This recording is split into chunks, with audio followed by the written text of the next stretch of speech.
Hi artists, it's Miss Lee, and today I'm going to be doing a demonstration using the choice board that I made for this week. I'm going to be doing the first one, which is you were given a plant to take care of. One day it came to life, it had a face, talks, and you have to feed it. I'm going to draw it. And then I'm going to combine that with the two color challenge. I'm only going to use two colors to color in my drawing. I'm going to start my drawing by drawing very lightly with a pencil. You can see I drew kind of a horizon line, but it shows the ground and the soil, and then I'm just going to draw some zigzag lines for the roots. A plant is made up of many different parts. The three main parts are the roots, the leaves, and the stems. Each part has a set of jobs to do to keep the plant healthy. The roots absorb water and minerals from the soil and anchor the plant in the ground. The stem supports the plants above ground and carries the water and minerals to the leaves. The leaves collect energy from the sun and make food for the plant using a process called photosynthesis. The way photosynthesis works is the plant or the leaves trap energy from the sunlight. It also takes up water from its roots and carbon dioxide gas from the air. The plant uses the sun's energy to convert water and carbon dioxide into a sugary substance called glucose. The plant uses the glucose as a food to help it stay alive and grow. Remember, the challenge was to create a plant that comes to life, even though plants are already alive, but I'm adding my imagination and I'm creating a little face at the top where the flower blooms. Most plants have flowers. Once the flower has opened, its brightly colored petals attract insects that pollinate the flower. My plant somewhat is inspired by a Venus flytrap. A Venus flytrap is a type of plant that actually eats bugs. Drawing flower petals can be kind of challenging, but I learned that if you show that there are some petals overlapping other petals, it makes it look a little bit more realistic.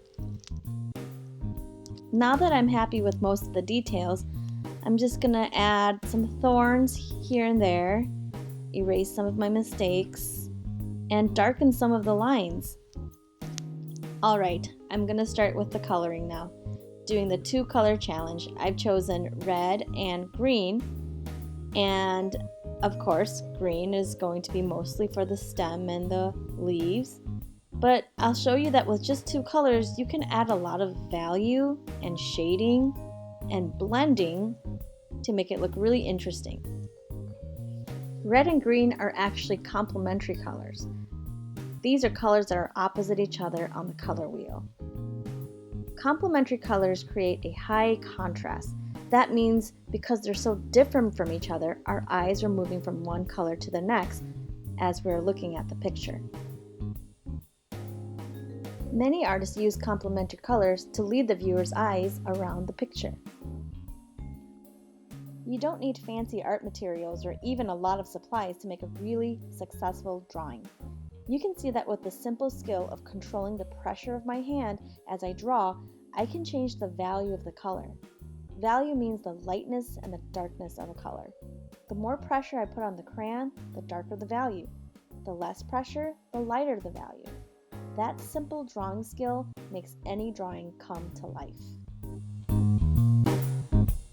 Something else that's special about complementary colors is that when you blend or mix them, they turn into a natural color, like gray or brown. I knew that if I used red and green, I could blend them to create shading for my plant, or even color in the soil. There's nothing more satisfying than completing an artwork. Artists engage and persist. They don't quit halfway through. They finish what they start. And if they don't finish, they learn from their mistakes and they start again. Engaging in art allows your mind to focus.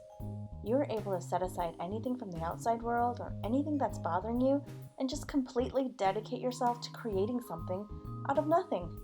This is why art can be a way to find peace and relaxation.